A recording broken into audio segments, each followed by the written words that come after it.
Yung una kong girlfriend, before pa lang sa gantong klaseng relationship, isa siya sa mga babaeng kita ko lang. So basically, hindi pa kami nasa relationship nun. Pero alam niya na hindi lang siya yung kinikita ko. Pero nung nagseryoso na kami, gawin na natin to, magtutulungan tayo. Hindi ko naman pinaliwanag sa kanya na gusto ko ng isa pang babae. Basta kumuha lang ako ng isang babae. Kasi since siya naman yung may gusto sa akin, alam ko hindi siya magre-reklamo dun eh. At kung ayaw naman niya yun, malaya naman siyang pumili na wag sa akin. Yung babae ko, ang gusto niya mag-succeed ako eh. Gusto niya mas bumilis yung galawan namin eh. At naiintindihan niya yun eh. Kung isa pa nga lang, ang laking tulong na sa akin is paano pa pag dalawa. Bilang babae, nandyan talaga yung selos. Hindi mo mawawala. Normal sa babae ang selos. Pero sa gantong klaseng relationship, yung selos, kailangan nilang i-deal yun ng sarili nila. Kailangan nilang labanan yun ng sarili nila. Kailangan nilang ipagpag yun.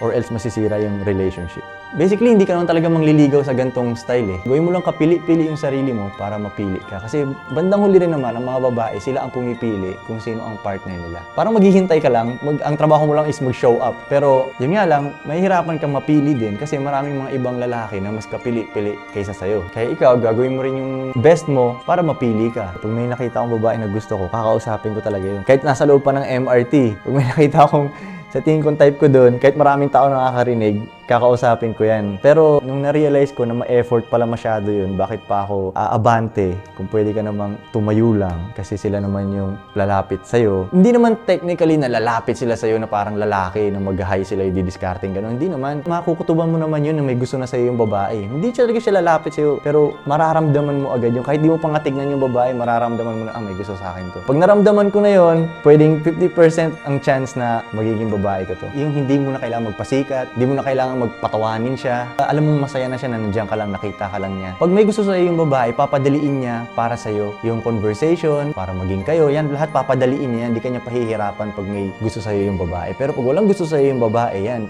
papahabol-habulin ka pa niya. Doon ko nalalaman na may gusto sa akin yung babae dahil nagiging madali ang lahat. Ang dali niyang kausapin. Kumbaga, pag may sinabi ako, nakikinig siya. At pag kaya dadaan ako, attentive siya sa akin.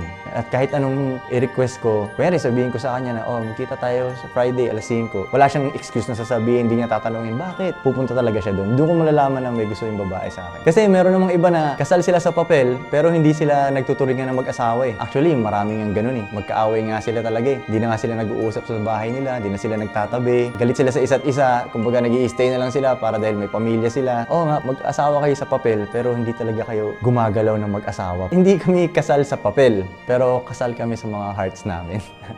Para sa akin, ang totoong mag-asawa is nagtutulungan talaga kayo. For richer or for poorer na ganong klase, di ba? Up or down, magkasama kayo at lalaban kayong pareho. Yun ang para sa akin na totoong mag-asawa. Kahit nung hindi pa ako gumagawa ng music, medyo ganito na ako. Pero hindi pa siguro ganito kahasa. Kumbaga, may mga ibang tao na pinanganak pa lang, confident na sila. Meron namang ibang tao na hindi talaga confident, tapos i-build nila yung confidence nila. Yung sa akin, medyo parang half-half, ganon. Lahat na lang yun sa experience ko. May mga siguro role models ako, ganyan. Ginagaya ko yung mga galawan nila. Mga ganon lang. Pero hindi galing sa rap yung confidence ko. Yung ibang rapper, alam ko ganon eh. Dahil nung tumikat sila, tumaas yung confidence nila. Pero yung akin, before pa lang ako nag-rap, ganito na talaga ako. Baka make money na rin ako. Before pa lang din ako nag-rap, may ladies na rin ako.